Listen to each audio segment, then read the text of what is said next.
우리가 살고 있는 이 땅에는 하나님께서 우주 만물을 지으시면서 함께 만들어 놓은 생명의 법칙이라는 게 있어요. 이것은 우리의 삶을 이해하거나 신앙을 이해하거나 사물을 이해할 때 대단히 중요한 원칙들이죠. 예를 들어서 하늘에서 내리는 빗물을 우리가 살펴볼 수 있어요. 그 빗물이 생명을 얻어 생수가 되어서서 우리 안에 공급될 때까지는 두 단계의 를 거치게 되죠. 하나는 빗물이 떨어져서 내면화됩니다. 땅속으로 깊이 들어가죠. 그 내려가는 과정 속에서 이 땅속이 물들이 이제 수정처럼 맑게 정화되는 것입니다.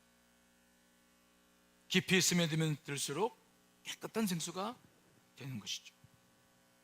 만일 빗물이 지하로 스며들지 않고 그냥 흘러내리면 그 물은 사람들이 먹을 수 있는 물은 될 수 없죠.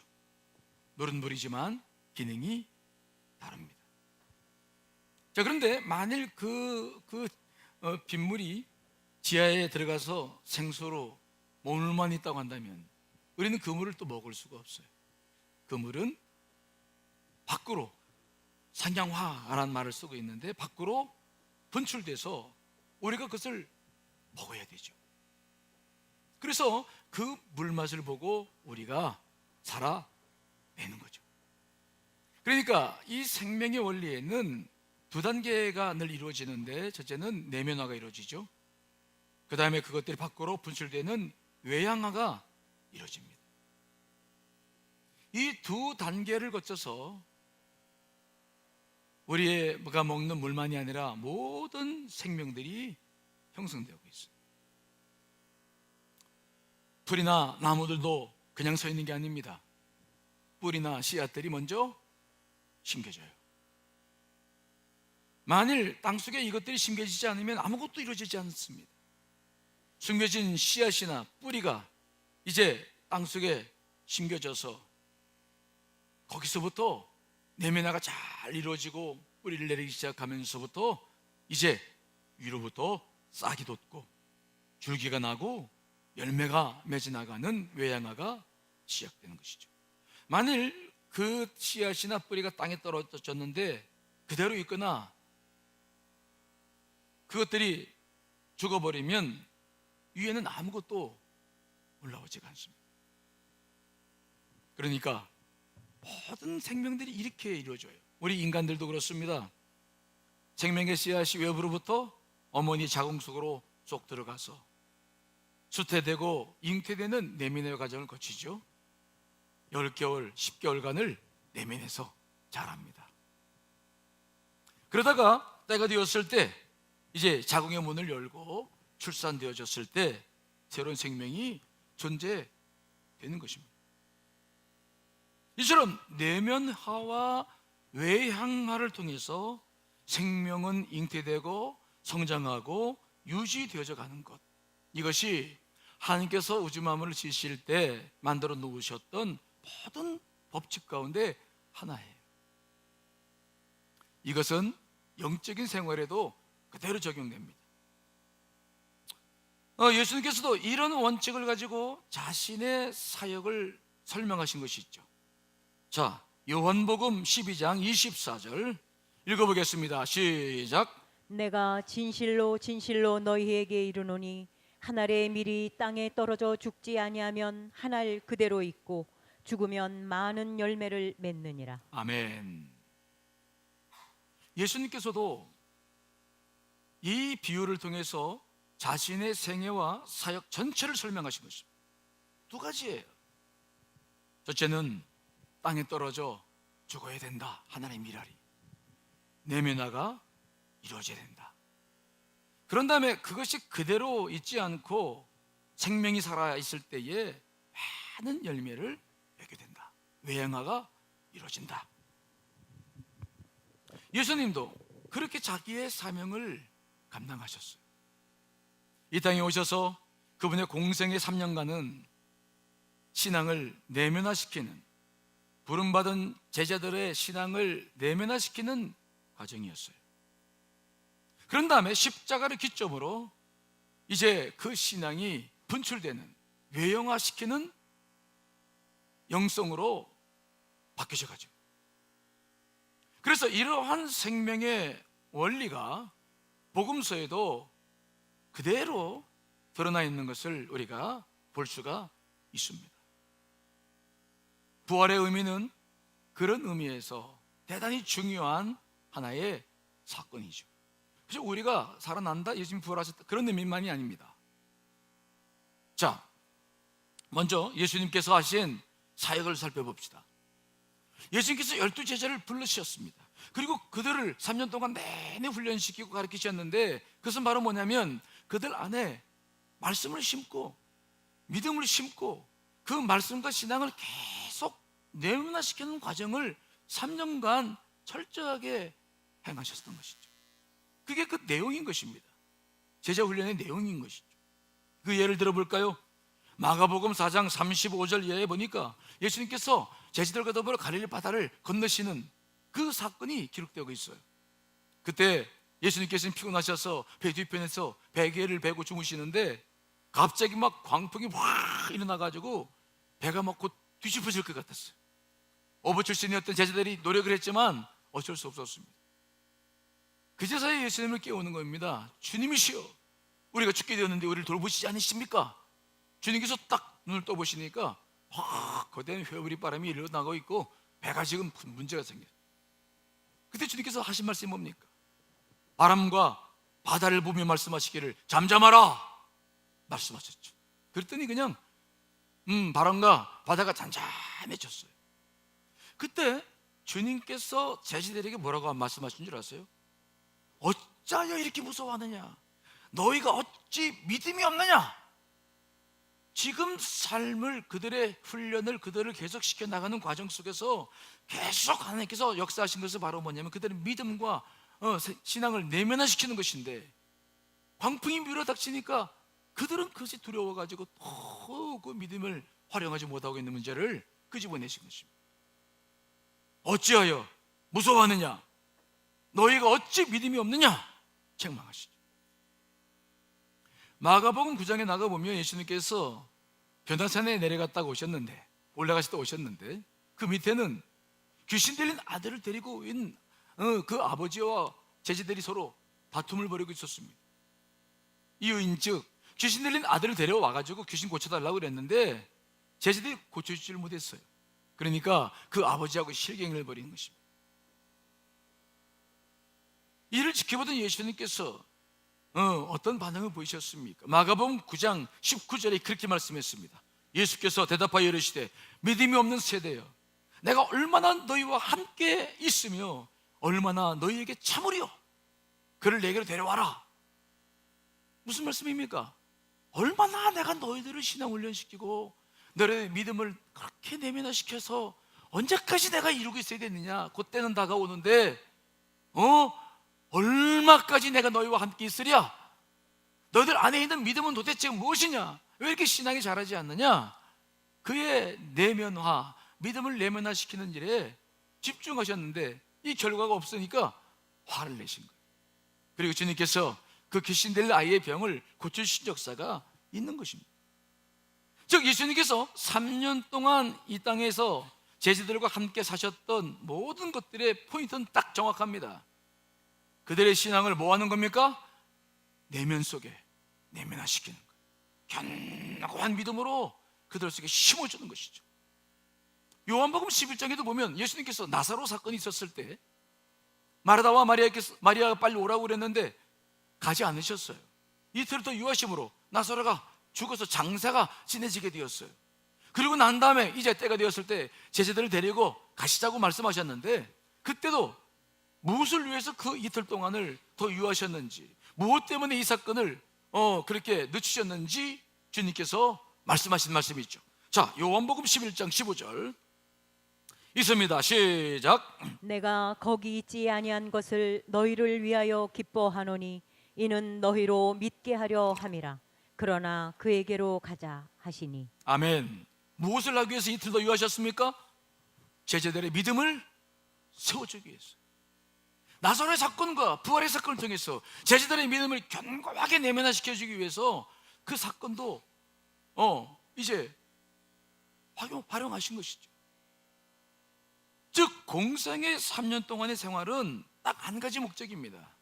제자들의 내면 속에 신앙을 견실히 심어주는 거예요. 이게 예수님께서 행하셨던 공생의 3년간의 제자 훈련시킨 내용입니다. 왜 그렇습니까? 내면화가 잘 이루어져야 그 신앙이 외형화되었을 때, 밖으로 드러냈을 때 좋은 열매를 맺을 수 있기 때문에. 외양화의 결과는 내면화의 깊이와 정비례합니다. 얼마나 내면화가 잘 되어 있느냐가 그 신앙이 드러났을 때 어떤 능력을 경험하느냐와 아주 중요한 관계를 맺고 있다는 것이죠. 세계적으로 명성을 떨치고 있는 생수가 있죠. 에비앙이라는 생수가 있어요. 이것이 왜 이렇게 유명하냐? 이 생수는 레마노스요 프랑스 에비앙 마을에서 퍼올린 생수인데, 알프스 산에서부터 논이 녹아가지고 그 에비앙까지 수십 킬로미터를 땅에 스며서 흘러내리는 거예요. 근데 그 기간이 얼마나 걸리냐? 알프스 산에서 그 에비앙까지 15년 걸쳐서 스며들어 물이 거기에 쌓인다는 것입니다. 그래서 그 생수가 그렇게 유명한 생수가 된 것입니다. 내면화가 철저하게 잘 이루어졌을 때에만이 신앙이 견실한 열매를 맛보는 것이고, 이것들이 예수 그리스도에게 있어서는 대단히 중요했기 때문에 그 3년간 예수님은 주로 많은 말씀과 이적을 통해서 제자들의 신앙을 철저하게 내면화시켜 나가는 것이 예수 그리스도의 3년 공생활의 내용이었어요. 여러분 안에도 신앙이 잘 내면화가 되어야 될 줄 믿습니다. 내게 주어지는 모든 사건과 모든 일들은 바로 거기와 관계에 있어요. 여러분들이 만난 시련과 만나는 역경과 경험하는 은혜와 모든 말씀과 모든 것들은 다 여러분들의 신앙을 견고하게 세워주는 것과 무관하지 않습니다. 이것이 잘 이루어져야 됩니다. 그러므로 여러분, 어떤 시련 속에서도 흔들리지 말고 인내하며 신앙의 내면화를 잘 이루어가시길 간절히 축원합니다. 히브리서 12장 11절 말씀 읽어봅시다. 시작. 무릇 징계가 당시에는 즐거워 보이지 않고 슬퍼 보이나 후에 그로 말미암아 연단받은 자들은 의와 평강의 열매를 맺느니라. 아멘. 우리가 당하는 시련과 아픔은 처음에는 즐거워 보이지 않습니다. 슬퍼 보입니다. 하지만 후에는 그로 말미암아 연단받은 자들은 의와 평강의 열매가 맺느니라. 지금 우리가 신앙생활하는 과정 속에서 철저하게 내게 주어진 모든 시련과 환난을 그런 눈으로 바라보시길 간절히 축원합니다. 그렇게 신앙을 철저하게 내면화시킬 때 우리는 그 신앙의 결실을 보게 되어져 있습니다. 자, 그렇게 우리 주님께서는 3년 동안 그렇게 제자들을 훈련시키고 본인을 드러내셨는데, 이제 그분은 십자가의 사건을 중심으로 그분의 영적인 모든 활동이 달라지죠. 예수께서 십자가를 지셨다는 사건은 뭡니까? 우리의 모든 죄를 용서해 주시고 구원해 주시기 위해서 십자가를 지신 줄 믿습니다.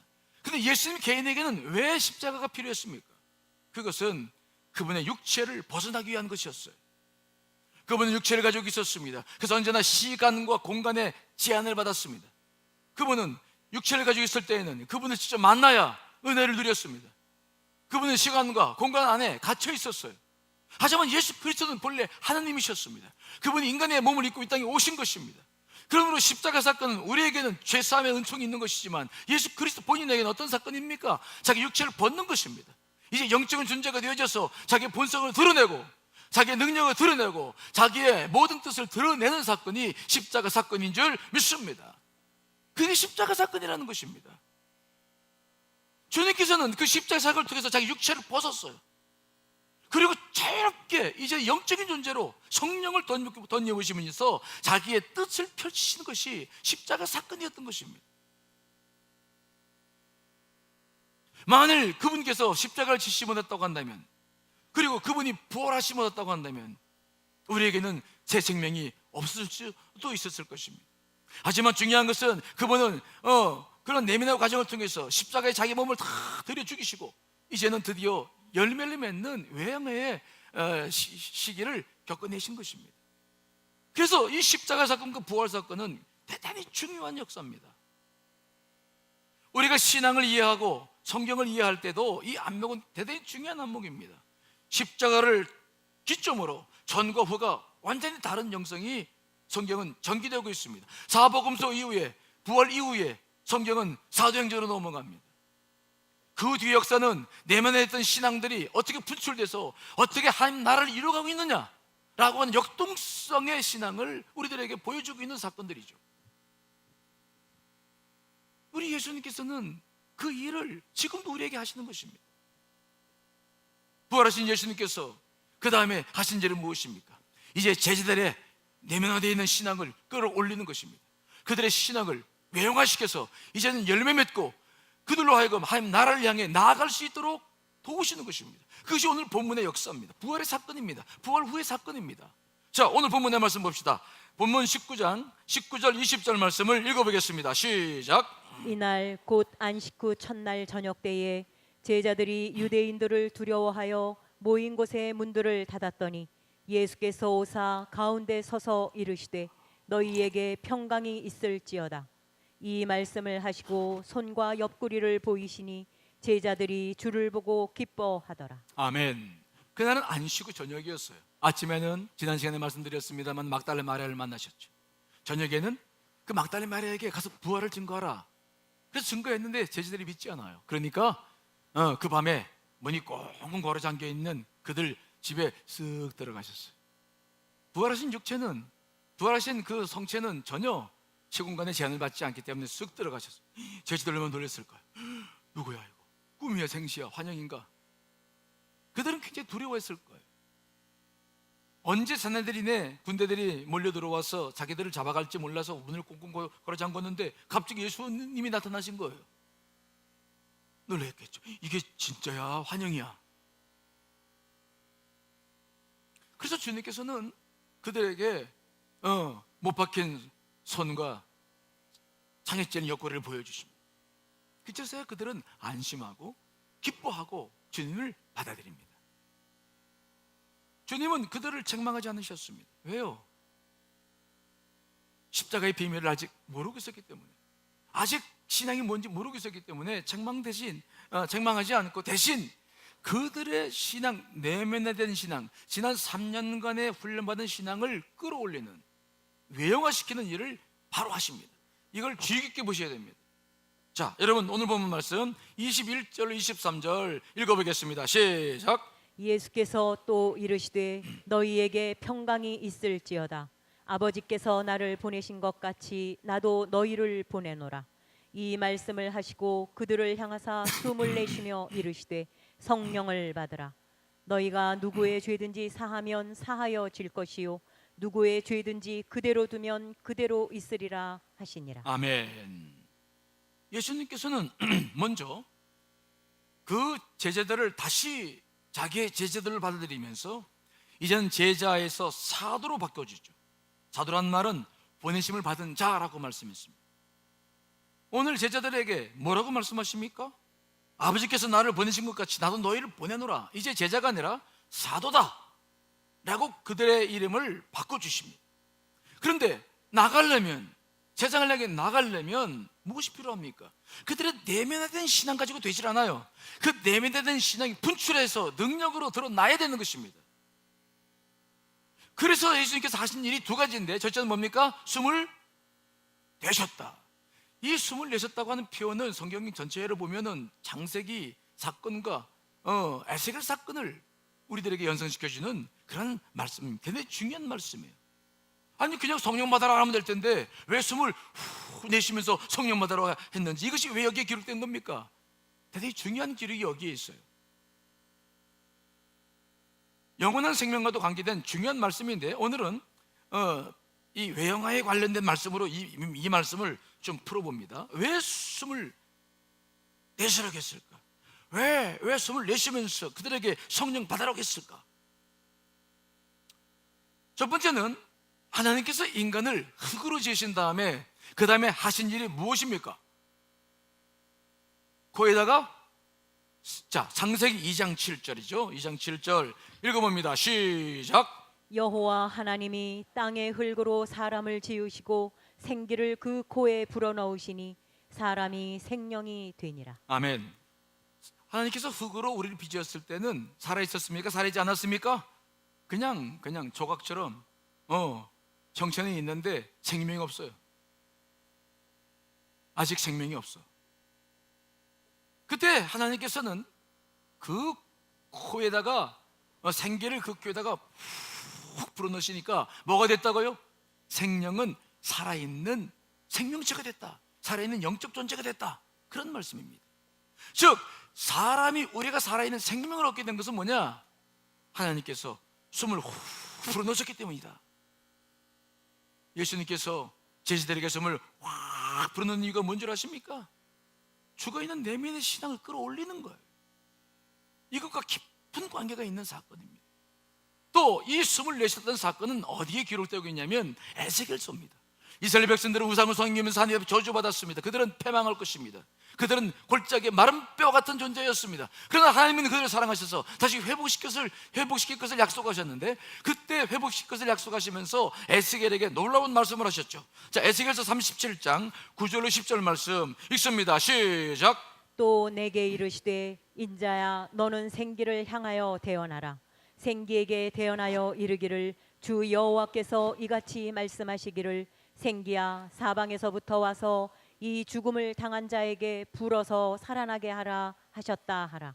이에 내가 그 명령대로 대언하였더니 생기가 그들에게 들어가매 그들이 곧 살아나서 일어나 서는데 극히 큰 군대더라. 아멘. 이스라엘 백성들은 마른 뼈와 같았습니다. 죽어있는 사람들이었습니다. 골짜기 나둥구리는 뼈다귀였어요. 하나님은 그들을 회복시킬 것을 약속하셨어요. 그때 에스겔에게 말했습니다. 에스겔아, 가서 생기로 사방으로 생기를 불어넣어서 그들에게 들어가게 했어. 그들을 살아나 이렇게 서어라. 그렇게 큰 군대가 되게 하라. 에스겔이 그 역사를 환상을 막 보면서 그 일을 이룹니다. 마른 뼈다귀들이 모여서 큰 생명을 얻는 군대가 됐다. 즉 이 숨을 내셨다고 하는 것은 뭐냐? 죽은 생명체를 살릴 때 하시는 역사예요. 숨을 내쉴 때 뭐가 나갑니까? 성령이 나가게 되는 줄 믿습니다. 하지만 이 숨을 내쉬는 행동은 그 죽어있는 생명체를 살아올릴 때 하시는 일들이에요. 제자들의 신앙은 내면화되어 있었어요. 그들은 자기 안에 있는 이 신앙의 가치가 무엇인지 몰랐어요. 물론 신앙이 내면화되는 것도 중요합니다. 우리가 신앙이 내면화되면 내가 그 내면 안에서 평안을 누리고 기쁨을 누리고 또 우리가 기도하게 되고 느끼는 것도 많이 있습니다. 하지만 이 신앙이 내면화만 되었을 때에는 어떤 문제가 생깁니까? 세상에 나가서 어려운 문제를 싸워 영적 전쟁할 수 없어요. 한나를 세우기 위해서는 반드시 그 내면화된 신앙이 밖으로 표출되어져서 능력을 경험해야 될 줄 믿습니다. 그것이 예수 그리스도께서 제자들을 하셨던 훈련의 방법이었어요. 3년 동안은 신앙을 내면화시켰습니다. 하지만 십자가로 부활하신 다음에 그들에게 하신 역사는 무엇입니까? 숨을 내쉬며 성령을 불어넣으셨습니다. 그들의 심령을 이렇게 세웠습니다. 그들 안에 신앙을 외형화시켜서 분출하게 해서 그들이 가지고 있는 신앙의 가치가 무엇인지, 그 신앙의 힘이 어떻게 이 땅에서 승리할 수 있는지를 알게 하셨고 보여주셨고 그 일을 경험하게 해주신 줄 믿습니다. 이것이 예수님께서 하신 일이에요.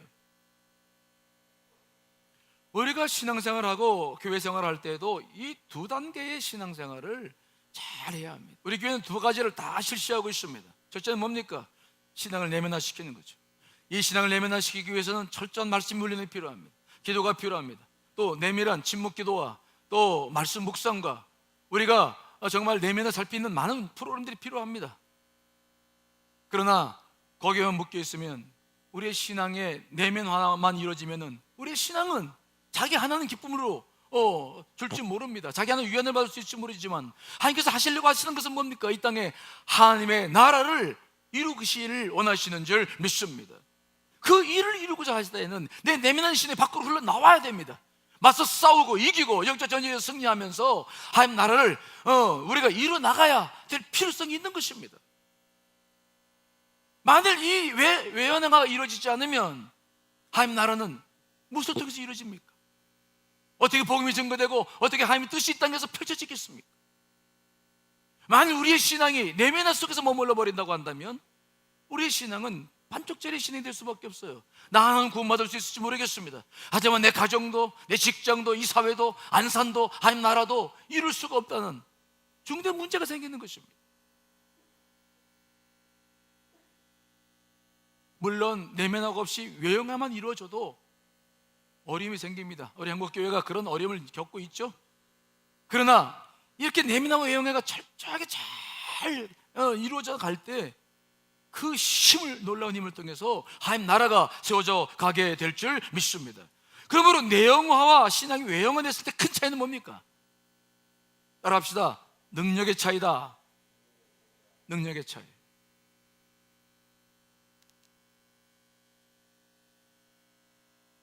내면화된 신앙과 이것이 신앙이 외형화되었을 때 생기는 놀라운 능력과는 굉장히 많은 차이가 있습니다. 이런 사실들을 우리가 볼 수 있는데, 베드로를 비롯한 예수님의 제자들은 예수님께서 십자가를 지시자마자 다 도망쳤어요. 그들은 거센 풍랑 앞에서 두려워했고 십자가 앞에서 다 도망쳤어요. 그런데 그들이 오순절 성령 역사를 통해서 예수 그리스도를 오늘 만났죠. 만나고 그 다음에 오순절 성령 역사를 경험했죠. 그래서 그들의 신앙이 밖으로 드러나기 시작합니다. 그때 그들에게는 어떤 변화가 일어나는 겁니까? 두려움에 떨던 그들이 정말 놀라운 사람들로 변화되죠. 그날 오순절 성령의 역사에 있을 때 하늘로부터 막 성령이 부어지고 정말 놀라운 역사가 일어났을 때 거기에 모여있던 백성 문도 전체가 막 방언으로, 남의 나라 말을 막 방언으로 기도하기 시작했어요. 이 소리가 너무 커서 많은 사람들이 이게 무슨 소리인가 하고 몰려들기 시작했어요. 어떤 사람들은 말했습니다. 저도 갈릴리 사람들인데 술 취해서 그렇구나. 그때 베드로가 그들 앞에 딱 나타나서 무슨 설교합니까? 그 자리에는 불과 50일 전에 예수님께서 십자가를 지셔서 제자들이 다 도망쳤던 자리입니다. 그 자리는 불과 50일만 해도 제자들이 두려워서 고개를 들고 다닐 수가 없었던 자리였어요. 그 역사적인 현장에는 수많은 증인들이 그 속에 모여 있었습니다. 지금 베드로가 설교하는 그 자리에 모인 사람들 중에는 예수님 십자가에 못 박으러 서로 치던 사람도 있었고, 예수님을 체포됐을 때 함께 동조해서 그 일을 해냈던 사람들도 있을지 몰라요. 근데 그때 베드로는 무슨 일을 합니까? 그들 모든 사람들 앞에 톡 드러나서 하며 복음을 담대하게 증언하기 시작합니다. 그 복음의 증언이 뭡니까? 내용이 뭡니까? 너희들이 십자가에 못 박은 예수 그리스도가 부활하셨고 그분이 메시아다. 불과 50일 전에 그 일로 도망쳤던 베드로, 주님을 3번씩이나 부인했던 베드로인데 성령 역사 이후에 그의 신앙, 숨겼던 신앙이 드러나기 시작하면서 그는 완벽한 변화를 이루고 있는 것입니다. 그리고 그가 복음을 외쳤을 때 거기에 있는 모든 사람들이 회개하고 구원받는 역사가 시작됐죠. 자, 여러분 사도행전 2장 37절로 41절 말씀을 읽습니다. 시작. 그들이 이 말을 듣고 마음에 찔려 베드로와 다른 사도들에게 물어 이르되 형제들아 우리가 어찌할꼬 하거늘 베드로가 이르되 너희가 회개하여 각각 예수 그리스도의 이름으로 세례를 받고 죄사함을 받으라. 그리하면 성령의 선물을 받으리니 이 약속은 너희와 너희 자녀와 모든 먼데 사람 곧 주 우리 하나님이 얼마든지 부르시는 자들에게 하신 것이라 하고 또 여러 말로 확증하며 권하며 이르되 너희가 이 패역한 세대에서 구원을 받으라 하니 그 말을 받은 사람들은 세례를 받음에 이날에 신도의 수가 3,000이나 더하더라. 아멘. 놀라운 능력입니다. 베드로의 신앙이 표출되지 않았을 때, 그저 그 신앙이 자기 안에만 머물러 있었을 때 그는 아무런 능력도 보일 수 없었습니다. 그저 모든 일이 두려웠어요. 모든 게 싫었어요. 그래서 그는 그냥 고기나 잡으며 살자 다시 업으로 돌아갔습니다. 여러분, 우리의 신앙, 여러분 안에 있는 이 신앙의 가치를 다시 인식하시길 간절히 축원합니다. 여러분 안에 내재되어 있는 신앙이라고 하는 것은 엄청난 능력입니다. 그 신앙을 가지고도 우리가 우울하게 이 시대를 산다고 한다면 그건 뭔가 잘못된 거예요. 베드로는 그 놀라운 하나님의 은혜를 깨닫고 그는 그의 신앙이 마치 무립 치솟으며 능력을 발휘하는 삶을 살고 있습니다. 이것만이 아니었습니다. 그 일이 있은 다음에 베드로와 요한이 성전으로 기도하러 올라갔는데 거기에는 나면서부터 안전병이 된 장애우가 앉아서 구걸을 하고 있었어요. 베드로는 전에도 그 사람을 보았을 것입니다. 하지만 그의 신앙이 외형화되고 난 다음엔 달랐어요. 그는 그 장애우의 손을 탁 붙잡고 말합니다. 은과 금은 내게 없거니와 내게 있는 것으로 내게 말하노니 나사렛 예수의 이름으로 일어나 걸으라. 내면화인 되어져 있는 신앙으로는 할 수 없었던 일입니다. 그러나 그가 성령을 경험하고 다시 그의 신앙이 내재되어 있던 신앙이 분출했을 때 그는 그 안진뱅이도 일으키는 능력을 발휘하고 경험하게 된 줄 믿습니다. 이에 놀란 안진뱅이가 일어나서 믿음으로 일어나서 뛰기도 하고 걷기도 하고 성전에 들어가서 난생 처음으로 하나님을 경배하는 모습이 기록되고 있어요.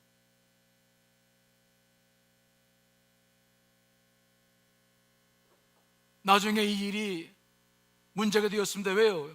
만일 베드로와 제자들이 그냥 놔뒀다가는 유대교가 전체가 다 무너질 것 같으니까 이제 대제사장들과 군사들이 베드로 요한을 사로잡았어요. 그리고 옥에 가두고 때리고 그 다음날 뚜렷한 죄가 없으니까 방면하면서 그런 말을 합니다. 다시는 예수의 이름으로 아무 일도 하지 말아라. 그러면 너희들 죽을 줄 알아라. 그 위험은 작은 위험이 아니었습니다. 목숨을 내놔야 되는 위험이었어요. 다른 데 같으면 벌써 도망쳤을 거예요. 하지만 요한은 베드로는 두려워하지 않아요. 이게 중요합니다. 내 안에 있는 신앙의 가치가 무엇인지를 아셔야 됩니다. 자, 말씀 볼까요? 사도행전 4장 19절 21절 말씀을 읽습니다. 시작. 베드로와 요한이 대답하여 이르되 하나님 앞에서 너희의 말을 듣는 것이 하나님의 말씀을 듣는 것보다 옳은가 판단하라. 우리는 보고 들은 것을 말하지 아니할 수 없다 하니 관리들이 백성들 때문에 그들을 어떻게 처벌할지 방법을 찾지 못하고 다시 위협하여 놓아주었으니 이는 모든 사람이 그 된 일을 보고 하나님께 영광을 돌림이라. 아멘. 베드로 요한은 분명히 외칩니다.